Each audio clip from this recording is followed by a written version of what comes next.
ठीक है। जरामदा आयना कोठी पूजा पंडाल पहुंचे हुए हैं। यहाँ पर माँ दुर्गा का आपने माथा भी टेका, और क्या कहेंगे इस बार 2024 की चुनावी रंग क्या रहेगी आपकी झरिया विधानसभा में खासकर? सबसे पहले माँ दुर्गा को नमन करते हैं, वंदन करते हैं। साथ ही साथ समस्त देशवासियों को, राज्यवासियों को, झरिया वासियों को, धनबाद वासियों को दुर्गा पूजा की असंख्य शुभकामनाएं, अनंत शुभकामनाएं। और माता रानी से प्रार्थना है समस्त देशवासियों का कल्याण करें, उनके लिए प्रगति का मार्ग खोले। और जहाँ तक चुनाव का प्रश्न है, आप संथाल परगना के दौरे से देख चुके होंगे। हम लोग भी जब गए थे तो गाड़ी में ये चर्चा हो रही थी कि पता नहीं संथाल परगना में लोग सुनने के लिए आएंगे कि नहीं आएंगे, क्या फीडबैक मिलेगा नहीं मालूम। लेकिन संथाल परगना जाने के बाद लगा कि शायद हम धनबाद में ही हैं। वही जनसैलाब, वही उमड़ता हुआ भीड़। और यानी रात को भी संथाल परगना में भी पहाड़ी के तलहटी में, वो महगमा बिहार बॉर्डर के सीमा था, वहाँ लगभग रात्रि के 9-10 बजे तक लोगों ने भाषण को सुनने का कार्य किया। उसके बाद हम लोग साहेबगंज ज़िला गए।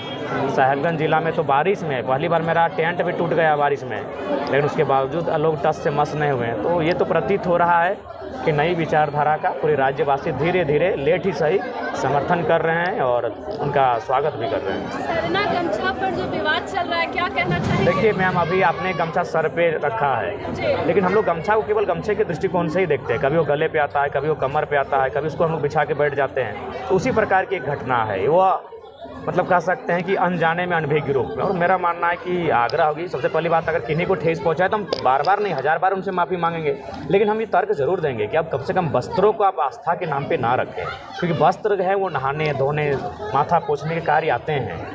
और इसीलिए थोड़ा सा ये कोई मैंने टूल देने के लोगों ने कार्य किया। बाकी उसका मैंने उसके लिए मैंने जो हम तुरंत ही सार्वजनिक मंच पे ही हमने कहा कि भाई हमें अगर किसी के हमारे कृत्य से, हमारे कार्य से किसी को ठेस पहुंचा है तो हम लोग उसके लिए क्षमा याचना करते हैं। गोगो दीदी योजना, देखिए गोगो दीदी योजना हम चाहेंगे ना कि सबसे पहला बात तो आप लोग भी एक खुद प्रेस चलाइए कि ये बिल्कुल दिग्भ्रमित करने का है। डीसी ने भी तमाम जिलों के डीसी ने ये नोटिस जारी किया है कि गोगो दीदी योजना नाम की कोई योजना अभी नहीं चल रही है। ये केवल और केवल फ्रॉड है, दिखावा है। गठबंधन की सरकार जिसका अभी चल रहा है मैया योजना, ये कितना फैक्टर कर सकता है? नहीं, देखिए फैक्टर नहीं करेगा, क्योंकि आप देखिए CGL की परीक्षा में धांधली, तमाम जो वैकेंसी आया वहाँ धांधली गड़बड़ी हो रही है। तो ये लोग अब समझ गए कि 1000 रुपये में हम लोग नहीं भूल करेंगे।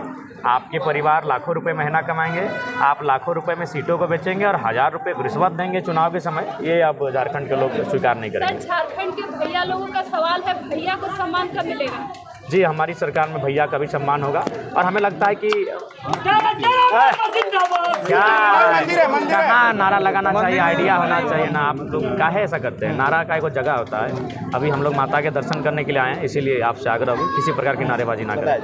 देखिए, जहाँ तक आपने पूछा भैया सम्मान, मेरा भी मानना है कि मैया का असल सम्मान उसके भैया के सम्मान में है। मैया का असल सम्मान उसके बेटे के सम्मान में है। मैया का असल सम्मान उसके परिवार के लोगों के सम्मान में है। तो 1000 रुपये से बेहतर है 15,000 से 25,000 तक, चाहे कॉन्ट्रैक्ट बेसिस पर, आउटसोर्सिंग के माध्यम से, या फिर प्राइवेट पब्लिक सेक्टर में या गवर्नमेंट सेक्टर में रोजगार कैसे लगे, इस पर सरकार को काम करना चाहिए। और हम लोग आते हैं तो इस दिशा में काम करेंगे। सर, एक सवाल, बचपन में दुर्गा पूजा की कुछ यादें अगर आपकी है तो जरूर साझा करिए। जी जी, बहुत यादें हैं। बचपन बड़ा नटखट था। याद है कि विशेषकर जो बंदूक आता था जो टीना का, उस बंदूक को लेने के लिए रोड में सो जाते थे, लेट जाते थे। कोई गाड़ी आता था, गाड़ी के नीचे सो जाते थे, जब तक नानी या मौसी मैंने कंफर्म ना करे कि बंदूक खरीद के दे रहे हैं। तो इस बार मेले में कैंची खरीद रहे हैं? जी, इस बार तो मेले में सिर्फ कैंची खरीदा जाएगा। और दुर्गा पूजा मेरे ही नहीं, हमारे जैसे लाखों करोड़ों युवाओं की एक अभिन्न यादें हैं। यादें आपकी भी होंगी, केतकी जी की होंगी, भैया का भी होगा, ये भैया का भी होगा। दुर्गा पूजा एक ऐसा त्यौहार ही है जिसमें बचपन की बहुत सारी यादें एक साथ समाहित है। एक सवाल और, झरिया में खास करके कहें तो ये कोलफील्ड इलाका विस्थापित, यहाँ का सबसे बड़ा मुद्दा है विस्थापन, कोलबेरिंग एरिया में खास करके। बिल्कुल, विस्थापन को लेकर हम लोग पहल करेंगे, एक बेहतर और सशक्त विस्थापन नीति बने। और यही नहीं, 40 साल 50 साल पूर्व से ही जो विस्थापन के मामले आधार में लटके हैं, उन मामलों का भी निष्पादन होगा। उन मामलों को भी त्वरित कार्रवाई करते हुए दुरुस्त किया जाएगा।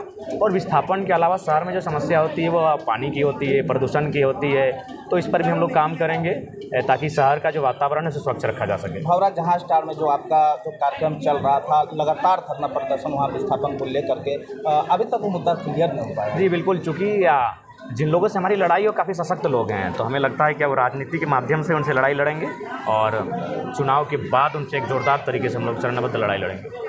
जयराम जी, कल एक मीटिंग हुई अधिकार यात्रा से रिलेटेड, जरा उसे विस्तार से बताइएगा। देखिए, अधिकार यात्रा का संबंध ये है कि हम लोग अपने तमाम प्रत्याशियों को, तमाम जो संगठन के साथी हैं, पदाधिकारी हैं, कि आप गांव-गांव जाएं, एक साथ जाएं, हर एक दरवाजे तक पहुंचे, हर एक आंगन तक पहुंचे, उससे अपनी विचारधारा से रूबरू करवाएं, उन्हें अपने झारखंड के अधिकार से संबंधित बातों से परिचय कराएं और कुल मिलाकर लोगों के साथ कनेक्टिविटी बनाएं। ये हम झरिया वालों को बलिया वालों ने लूटा है क्या?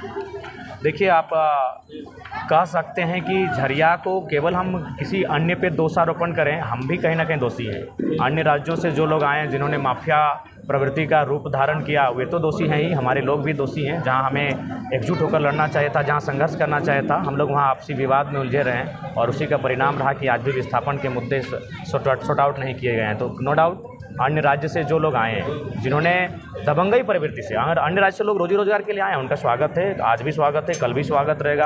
अन्य राज्य से लोग व्यापार के दृष्टिकोण से 2 पैसे कमाने के लिए आए हैं, उनका आज भी स्वागत है, कल भी स्वागत रहेगा।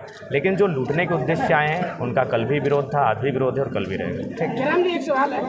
15 साल यहाँ भाजपा की सरकार ये झरिया विधानसभा में रही है और उसके बाद 5 साल यहाँ से कांग्रेस की रही है, लेकिन यहाँ की समस्या धरातल में अभी तक वही समस्या की समाधान नहीं हुई है। देखिए, आप भी जानते हैं कि यहाँ जितने भी कोलियरी हैं, वहाँ जितने भी स्थापित राजनीतिक दल हैं, उनके नेताओं को कमीशन बंधा है, तो नेता मजबूर हो जाते हैं। जो पैसा CSR का फंड हो, जिला में जो DMT फंड हो, जो पैसों का उपयोग जन सुविधा, मूलभूत सुविधाओं का निराकरण के लिए किया जाना चाहिए, वे पैसे नेताओं मंत्रियों की जेब में चले जाते हैं कमीशन के रूप में। और नेता मंत्री अगर चुप हो जाएंगे तो लोकतांत्रिक देश में हमें लगता है कि वहाँ मीडिया का रोल आम होता है, आप ही उन्हें न्याय दिला पाएंगे, ये हमें आप चाहता है। धन्यवाद, जय भारत, नमस्कार।